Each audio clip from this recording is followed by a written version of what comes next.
Continuing story of Peyton Place.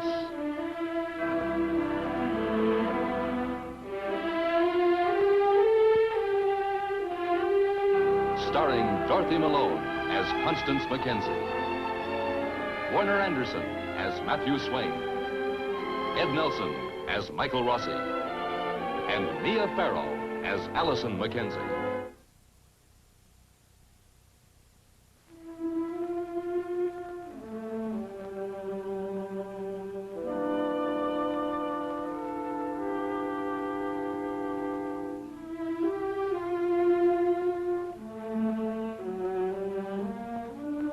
A New England churchyard can be as bleak as any other, but those who lie here have passed beyond their burdens. Catherine Harrington was buried some days ago. The cause of her death remains an unanswered question. And even in their sorrow, the Harringtons cannot comfort one another.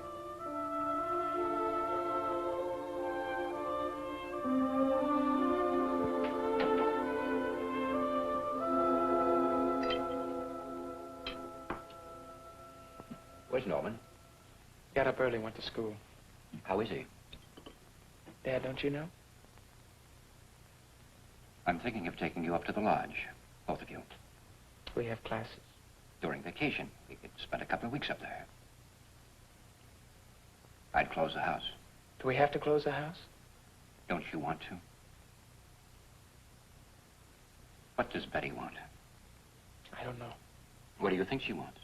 Dad, I don't know. Well, what does she say? We don't talk.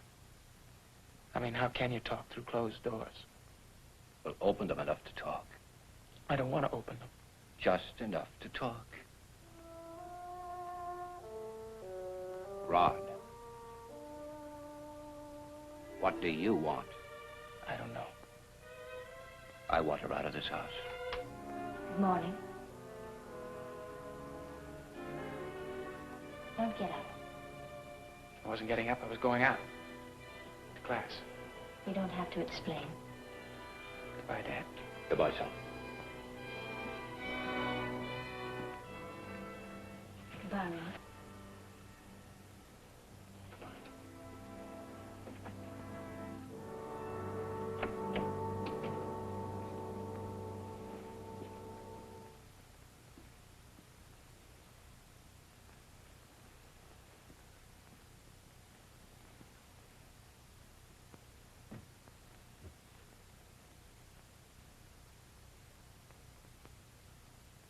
Why are you going on with this? With what, Mr. Harrington? Why are you living here? Oh. Well, why? Rod lives here. I'm Rod's wife. In name only. Isn't that true? What would you call me before I became Rod's wife? What would you name me, Mr. Harrington? I don't think that does you credit, Minnie. Or Rod? We're talking about you. Shouldn't we talk about Rod, too? Or my mother? Is that it? No, Mr. Harrington, that's not it. It's only part of it. It is made up of a lot of things. One of them is me. You've made me feel cheap, all of you. All right, Betty. What's your price? You're still looking for a price tag, aren't you, Mr. Harrington? What can you gain by staying on in this house? It's an impossible marriage, isn't it? Impossible? It is a marriage. And from what I've seen of marriage, it's a very possible one. Be honest with me, Betty, and with yourself. Can Rod forgive you for trapping him, for lying about a child when there is no child? Can I forgive you for doing this to my son? Give Rodney the divorce he wants. Why make him miserable and yourself miserable? Are you going to suggest again I leave Peyton Place? Are you going to give me money to go to New York? Is that it? Money. You know my wife's will's going to be read. Are you waiting to find out what Rod will inherit? Oh, I am learning how to live. I am being taught by experts. You know, Mr. Harrington, Maybe I'm going to learn enough to teach you something.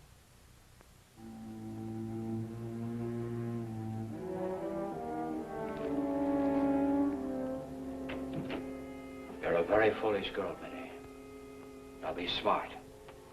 Forget about what your Boston lawyer told you. Divorce Rodney. I'm not divorcing Rodney. I'm going to remain Mrs. Harrington. Mrs. Harrington is dead.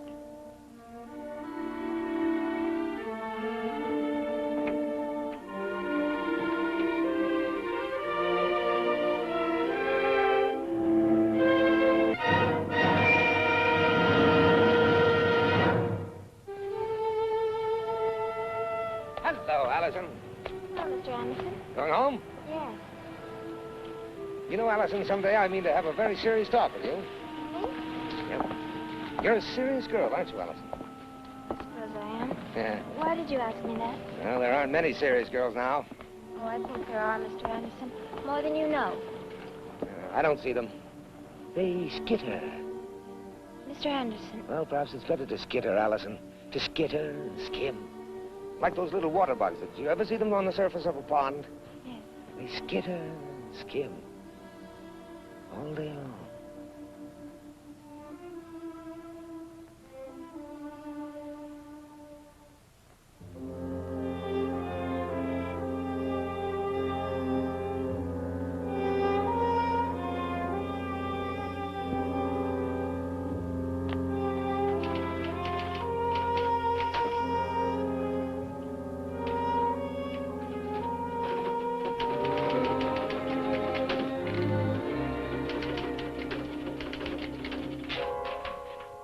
Sure.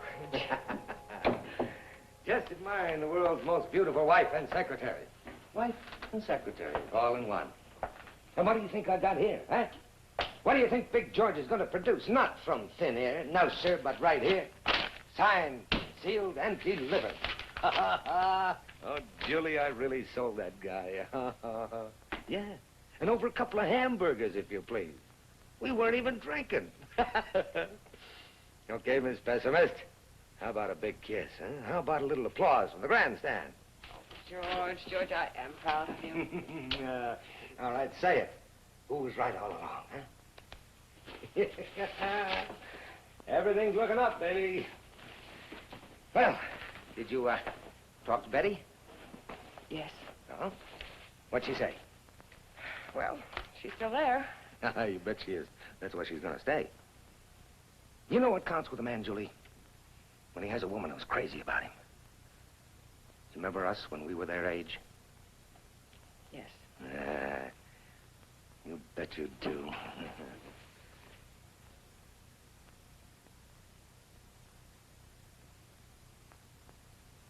It's when a woman looks down on a man. Makes him feel small. That's when she loses out. You better sign this, George. Yeah.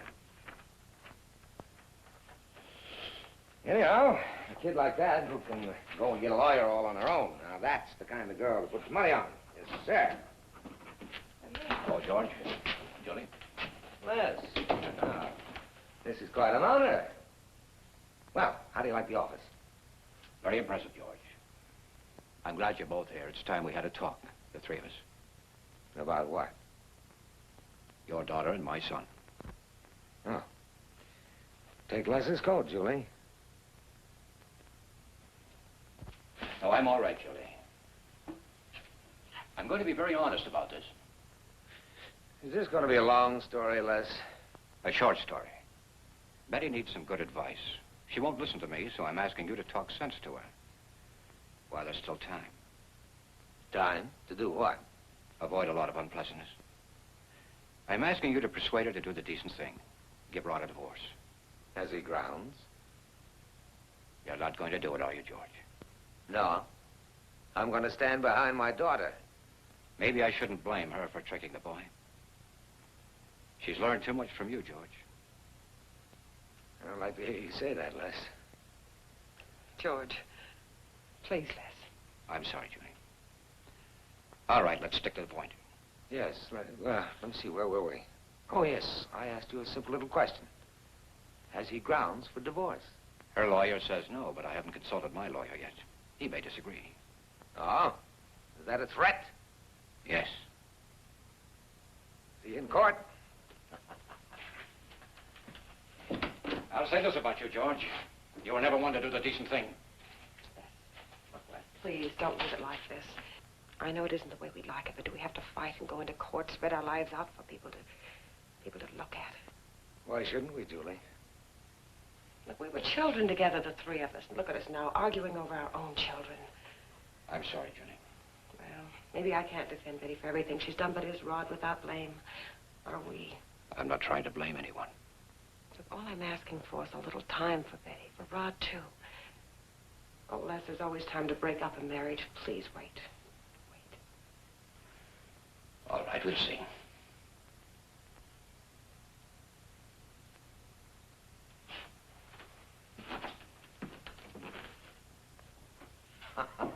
Oh, boy, boy, boy. Oh, you sure have a way with a man, Julie. What did you say, George? Yeah, 1 minute he's in here throwing his weight around, making threats. The next minute he's gazing into your baby brown eyes and he collapses like an accordion. A husband doesn't like to see his wife making up to another man, Julie. George, I was trying to protect Betty. She doesn't need you to protect her. She can do it herself. Julie, I'm no fool. Catherine's dead. Les is free. But you're not. So don't you get any ideas about him. None. None at all.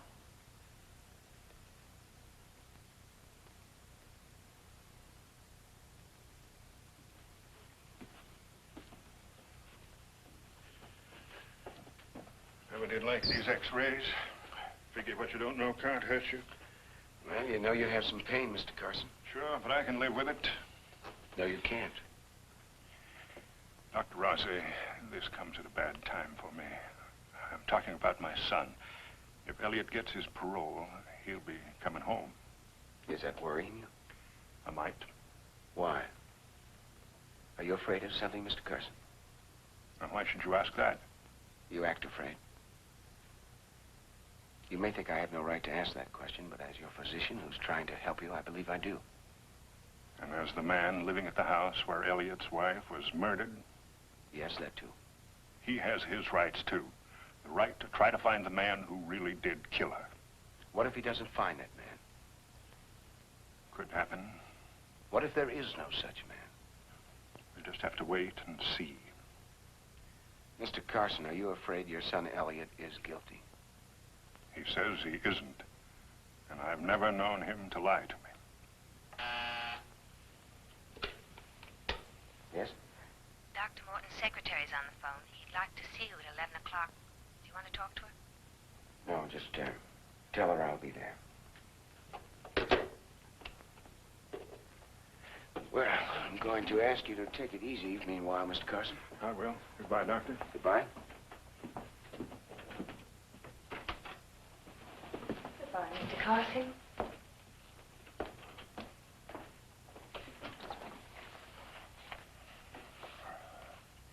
Is anyone else out there?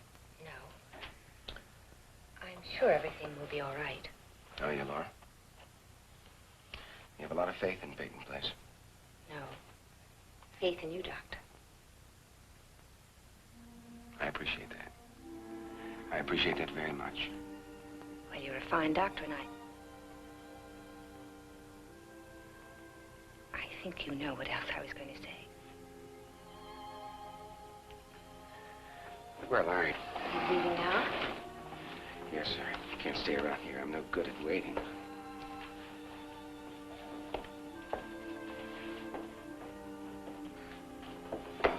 Thank you. Did I embarrass you? No. No, but... You're embarrassed now. Laura, I'd like to keep on appreciating. Well, that's a delicate way of putting it. Oh, I didn't mean that to sound harsh. Well, it doesn't, but... Ah, there it is again, that word, but. I'm sorry. Good luck at the hospital. Thank you.